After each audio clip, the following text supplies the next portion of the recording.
Hello everyone, I'm Patricia Perrin. I wanted to talk to you today a little bit about drug use, illegal drug use here in our country and our society as a whole. Some of the drug use abuse that I want to talk to you about is the opiates and the benzodiazepines, those kind of medications that suppress our breathing, that cause us life-threatening problems if we don't do something about them. These drugs are used heavily in the United States. They're used abroad too, and so it's a crisis or epidemic that's happening throughout the world. So it's nothing that's just going on here in the United States. We've tried to figure out ways to deal with this, but it's not really working. It's actually getting worse. And what the drug companies do is they take the medications that are created to help with pain and so forth, and they try to alter the pills and the medications to where the drug users can't change them or crush them or get the buzz they need in the way they need them. But what they don't know is the drug users are very smart people too, so they will go and change the way they do it and figure out a new way to extract what they need from the medications or cook it down to make it be what they need it to be. So changing the medication is not the fix. It only slows them down for a little bit until they find another way to make it happen. So people were using Oxycontin several years ago. Well, they found that the heroin is a lot cheaper. They can get the same buzz or a close buzz with the heroin as they were getting with Oxycontin for a third of the money. So it's increased dramatically. But with the heroin, a lot of times they shoot that up. So that's a medication that they're going to put into their veins. But they get very good at doing this.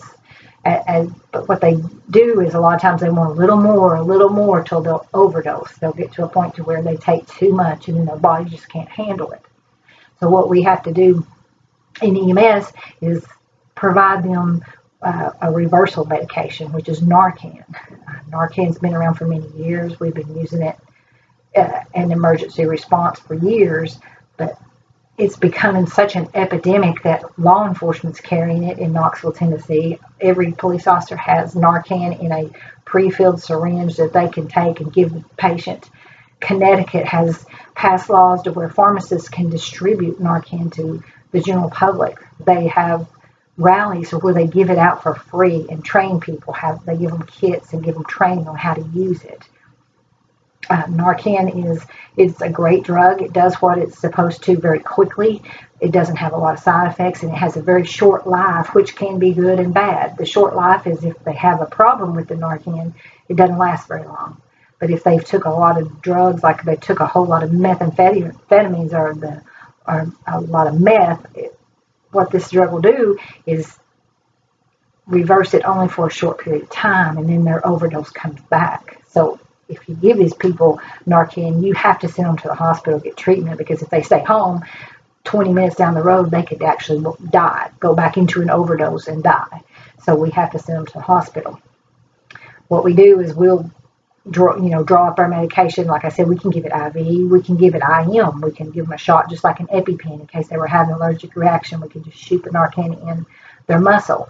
But what they've come up with now is an atomizer, which is you take the syringe and put a little stopper on the end of it, and it mists the medication, and we squirt it in their nose, some half on each nostril, and it's absorbed very quickly and works very well. That's what they're giving out to the general public, that or either the IM form, which is all fine. I am not opposed to anyone having the treatment that they need to reverse an overdose.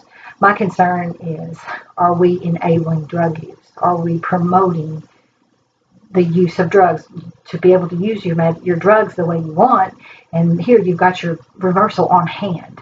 So it's something in our society that we need to take a look at and try to figure out a way to fix the problem, not just treat our solution to this problem. And the families are the ones that are suffering the worst. The environments are horrific that these children are growing up in.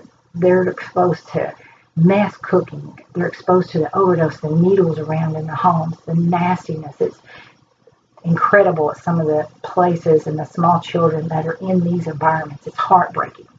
So as a society, we need to try to fix this problem. We need to figure out ways to help with the issues at hand and not just treating the symptoms. I'd like to get some information from you, get your input on what you think about this. I hope some of the information I brought you today has been helpful or enlightening. But if you have any questions or any comments, I would really love to hear from you. Thank you very much.